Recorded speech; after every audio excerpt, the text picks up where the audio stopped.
What's going on, everybody? Welcome back. Thank you for watching. Today we have a firearm that most of you will immediately recognize. The Thompson, also known as the Tommy gun, and a lot of other nicknames that I'm leaving out as well. The Chicago typewriter, the Chicago piano, the trench sweeper, the list goes on. The Tommy gun was first introduced in 1921, and it was originally designed to be used in the trenches of World War I. Unfortunately, it was not completed until after the war. However, it did go on to see action in various other conflicts, including World War II. Despite the lengthy service history that the Thompson has, today it is mostly recognized for its popularity amongst American gangsters in the early 1900s. And it's hard to measure this stuff, but I'm gonna go ahead and say this has to be the most iconic gangster gun of all time. Now, they made these in a couple different calibers, but the original Thompson does shoot the .45 ACP pistol cartridge. It is an SMG, or a submachine gun, meaning it's a long gun that shoots a handgun cartridge. And this is convenient in a military context if your long gun and handgun shoot the same caliber. Of course, it is not gonna be anywhere near as effective as a rifle, but for close range spray and pray, the Tommy gun slaps for sure. Now, before we get started, I wanna go ahead and just disappoint everybody right off the bat and let you know that this is not a real full auto Tommy gun. It is just a neutered semi-auto. I often get comments when I make these videos asking why I don't have the full auto version. And the first reason is because I'm not a millionaire with a bunch of historical machine guns, but the main reason is because I live in a tyrannical state that makes it literally impossible for us to acquire that stuff. Trust me, if I had the option, I would spend the money, and I'm working on that as we speak. So hopefully soon we'll have a little more freedom on this channel. All right, we'll go ahead and start with a 20-round stick, and semi-auto Tommy guns have never been known as the fastest guns to operate, and they're especially annoying to reload. There is a track in the magazine well that you have to line up in order for it to go in, and these were originally designed as open bolt machine guns, so the bolt has to be back for you to insert the magazine, pull the charging handle, and it's ready for the ops, which are steel targets for us.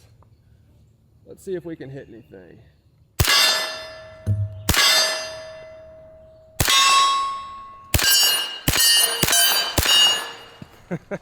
That's actually pretty sweet.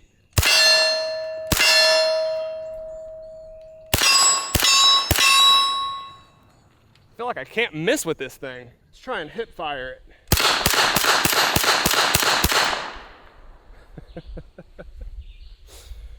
Well, if you've never held a Tommy gun, they are pretty heavy, especially in the rear, and it makes perfect sense now why guys back in the day would just hip fire these things, because like this, it's super comfortable. From the shoulder, it feels kind of awkward and heavy. But because of that weight, it has basically no recoil.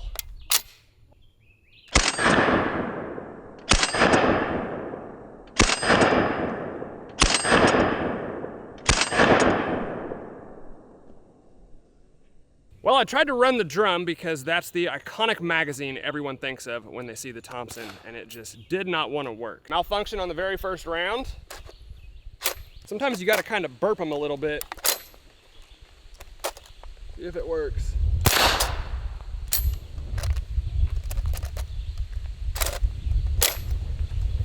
We got a single shot, boys.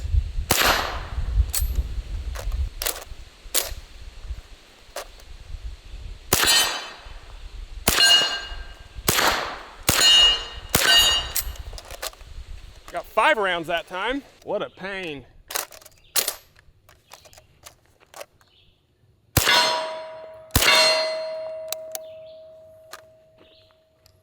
That one just failed to feed.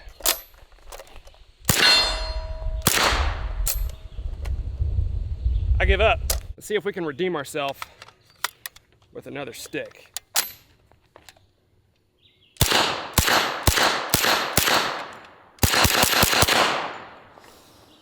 Much better.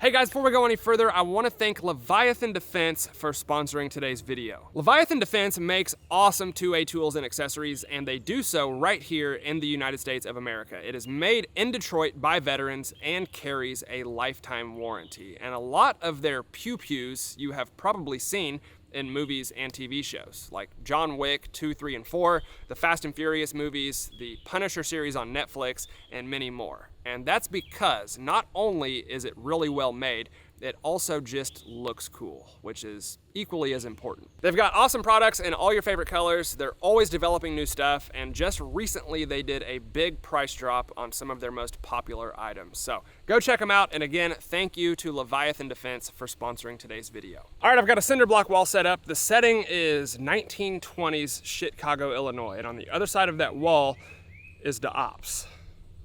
I'll stop now. How many shots will it take for the Tommy gun to get through?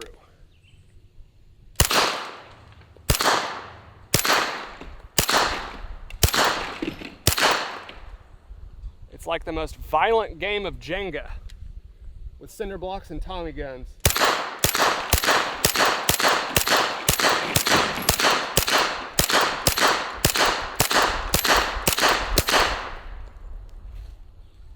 That is incredible.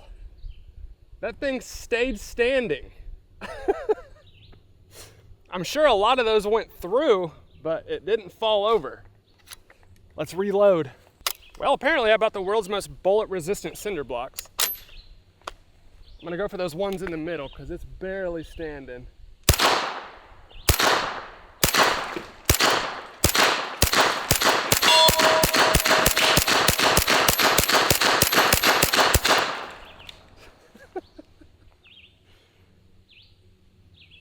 Not the result that I expected.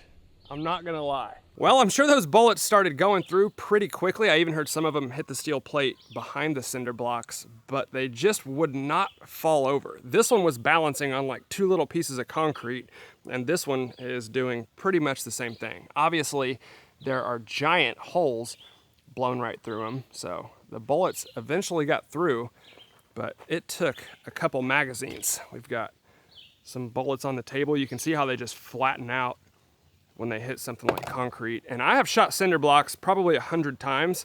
I've never seen that result. Again, it's not good cover. You would be getting hit, but I can't believe it stayed up that long. Almost 2 full magazines and we still did not completely destroy it. That's crazy. All right, so the Chicago typewriter that we have out here today is the 1927 A1 from Auto Ordnance, and I believe they are the only ones still reproducing these Tommy guns. And as you can see, they have made some changes to make these legal for civilians to own. First of all, it has a 16-inch barrel, which in my opinion just looks goofy on the Tommy gun. These were definitely designed to be SBRs, and the long barrel just doesn't look right on the Thompson. Of course, the Tommy gun will run both drums and stick mags. The drums look awesome, and it's kind of the iconic magazine that everyone thinks of when they see a Tommy gun. But if I'm being honest, the sticks are where it's at. They are way more reliable, much easier to load, and just less of a pain than the drum mags are, at least with this particular rifle. Fun fact, by the way, the reason the Tommy gun earned the nickname the Chicago typewriter is because the citizens of Chicago would hear these gunfights going on, and at a distance, the full auto rate of fire coming out of the Tommy gun sounded just like a typewriter. Kind of interesting. Again, the Thompson was originally designed as an open bolt submachine gun, which is why on the semi-auto versions, you have to lock the bolt back in order to insert the magazine. It was not intended to be used with a closed bolt. So the way it works is you pull the bolt back, which has a pretty stiff spring, push the catch that's in the magazine well, lock it back, and then, at least on this one, you actually have to pull the magazine release in order to get the stick to go in. And you have to line it up with the track. Once it's in, you pull the bolt back even further and chamber your round.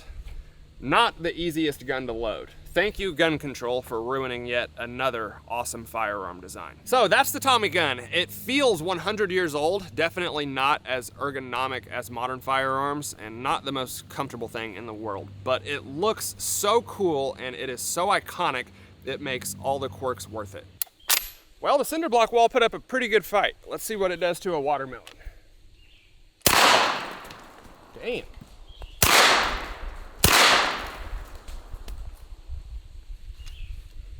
Not bad.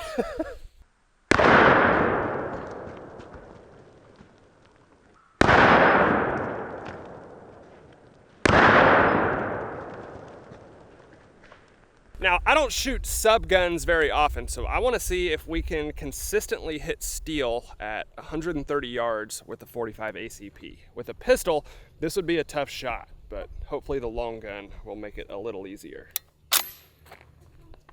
Now I'll miss and embarrass myself. Let's go.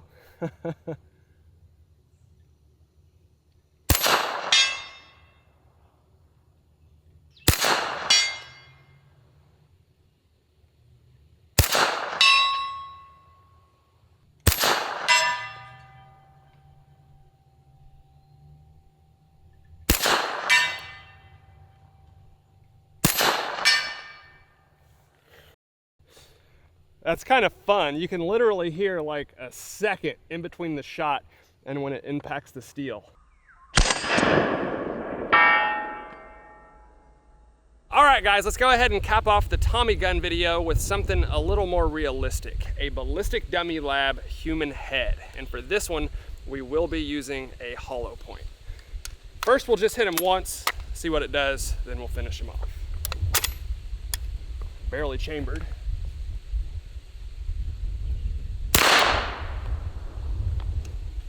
To the face.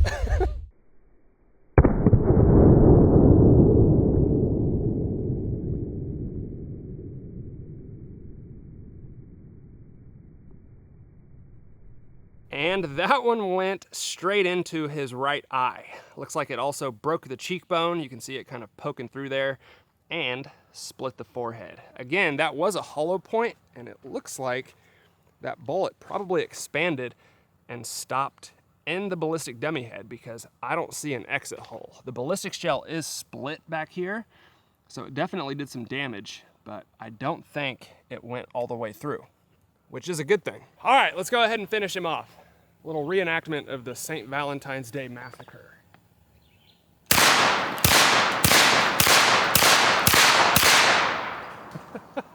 That did some damage.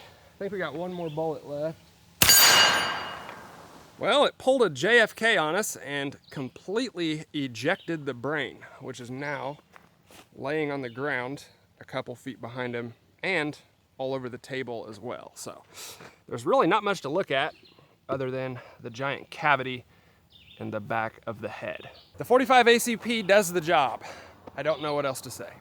All right, guys, that is the Tommy gun. I really hope that you all enjoyed this video half as much as I did. I had an absolute blast with this thing. And it's good to know that the bolt replacement that they did at the factory did seem to fix the extractor problems we were having about a month ago. So I would say this has to be the most iconic gangster slash mobster gun of all time.